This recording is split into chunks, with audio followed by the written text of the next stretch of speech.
Hello, this is Bhaskar Praveen. I'm going to talk about the topic of our Capstone project, which is GDP prediction of India. This project is done by me and my teammate Madhukiran Akireddy. So I'm going to introduce our project. As in March of 2020, COVID-19 has been spread all over the countries, and WHO declared it as a global pandemic. So the spread has increased, and due to the lockdown, many sectors like exports, imports, manufacturing were halted for a certain time, and so global economic crisis took place. So we trained a machine learning model that could predict the GDP growth of India, so that the government could take right invest in the right sectors and take smart and optimized decisions to overcome economic crisis. This project aims on building a predictive model of GDP growth rate of India after this pandemic COVID-19, and to suggest the optimal scenario for stimulating the growth rate. So this is our project problem statement. To train a predictive model of GDP growth rate after this pandemic COVID-19 and suggest the optimal scenario for stimulating the growth rate. We have to predict the GDP growth of India after this pandemic using machine learning algorithms. We must train a machine learning algorithm that could predict the GDP growth rate of India, so that the government could invest in the right sectors and take smart and optimized decisions. So we have to find the datasets and the right model which gives the best accuracy for predicting the GDP growth of India. The main social importance of our problem is that, as due to this COVID-19, the sectors have been GDP of the sectors, various sectors have been fallen down by a great margin. So this could our project could help the Indian government to focus on these sectors to overcome the economic crisis in an optimized way. We will be working with data sets on agriculture, manufacture, industry, imports, exports, and services. We will be implementing MLP regressor and ARIMA time series model for GDP prediction based on the previous year's GDP growth. So the proposed solution is going to be explained by my teammate Madhukiran. This Madhukiran Akirti. As we have previously discussed about the problem statement, now let's discuss about the problem proposed solution for this. So how we are going to solve this issue? First, we are going to get the GDP predictions more accurately. How we are going to do this solution? So basically, we are going to get the news articles related to each sector. Right now, we are working on six sectors, that is agriculture, industries, import, exports, and services, and manufacturing. So these are the sectors how which would be affected, like how the decisions were taken to the particular industries in that each sector. The sector values would change in the particular year about that. So when these sector values are updated according to the news articles that were published by the statements that were given by the industries, we could get a better understanding about these update values in the sector values. So when these sector values are updated, we are going to predict the GDP value using these GDP sectors. So this was the solution that we thought of. I'll explain you in depth in the further slides. So let's move on to the next slide.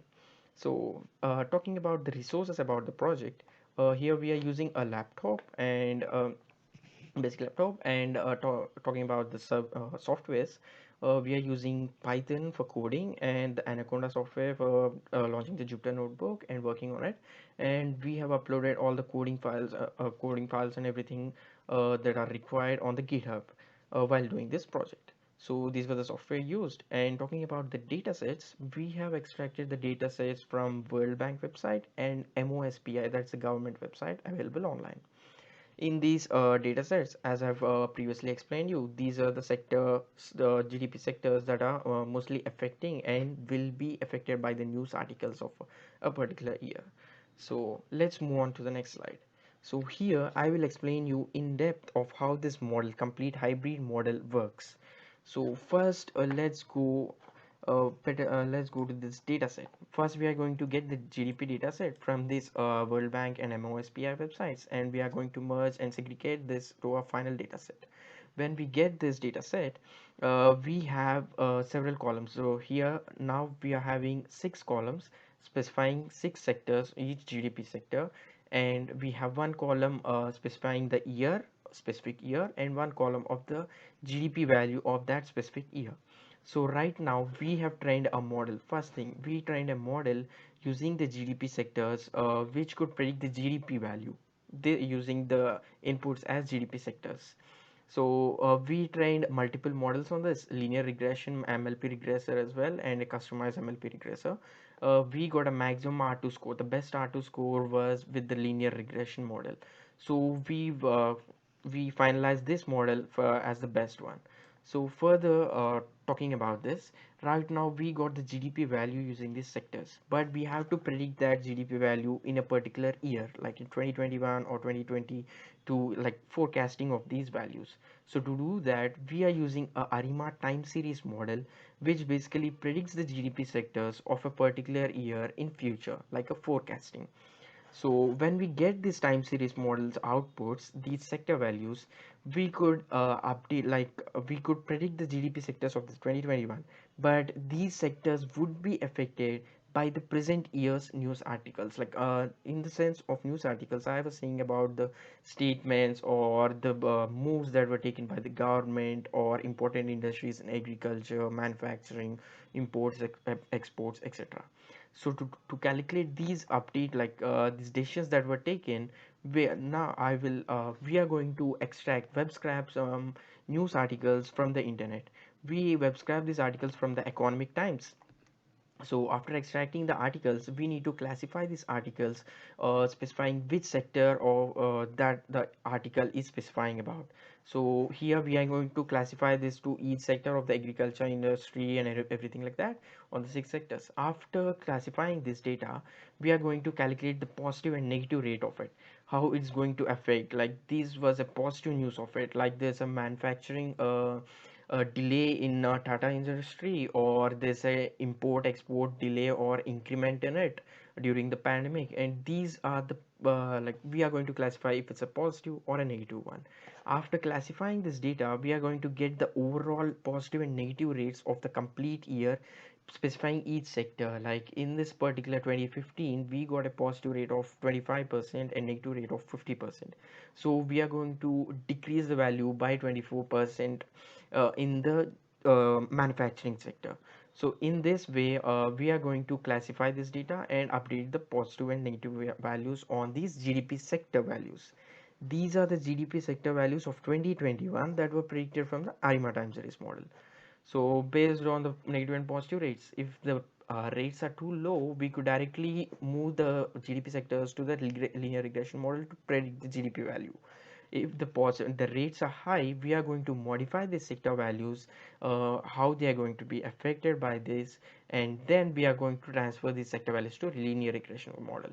Once we go through this linear regression model, this model directly takes the inputs as the GDP sectors and gives the output, that's the GDP value of that particular year. In this way, we could predict this GDP value in a more accurate way. We get this results more accurately. So we can do further of this by calculating the loss of GDP by taking the decisions that were taken by the government or industries like that. These laws can be calculated using the positive and negative rates that were calculated in a particular year. If the rates were high, we can expect some loss or gain in the GDP value based on these rates. We are going to use this also and specify this in the output. This was the complete model working and how we are going to uh, finish the project in this format. So let's move on to the next slide. So talking about our architecture in the MLP regressor, this was the MLP regressor's architecture, and we have several layers in this, and the output layers is an output layers activation function is linear, as we need this in a range of numbers. So we change this activation function in linear, and we implemented loss and optimizer and metrics of different versions, and we finalized these loss and metrics having the maximum accuracy in it. So let's move on to the next one. This was the normally imported MLP regressor that was built in, and we got this R2 score of 85%. And moving on to the next one, this was one of the image in the Arima's prediction. We predicted these each sector values of each year. So here we used 2015 data, and before that we used all the previous data of complete years, and we have predicted up to 10 years and how the manufacturing value here would be, and these were the forecast graph and the previous graph of it. This was one, and we have several other columns of it, like we are going to predict other six sector values also. So talking about the results, these were the results that we got.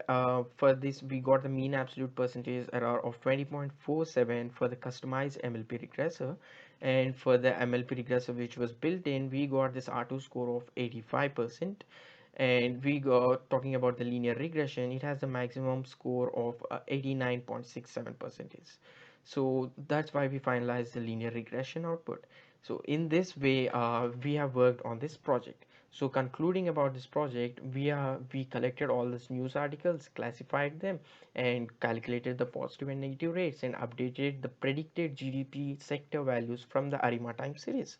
And updating these values, we get the more accurate GDP sector values. After getting these sector values, we predicted the GDP value of it in a particular year.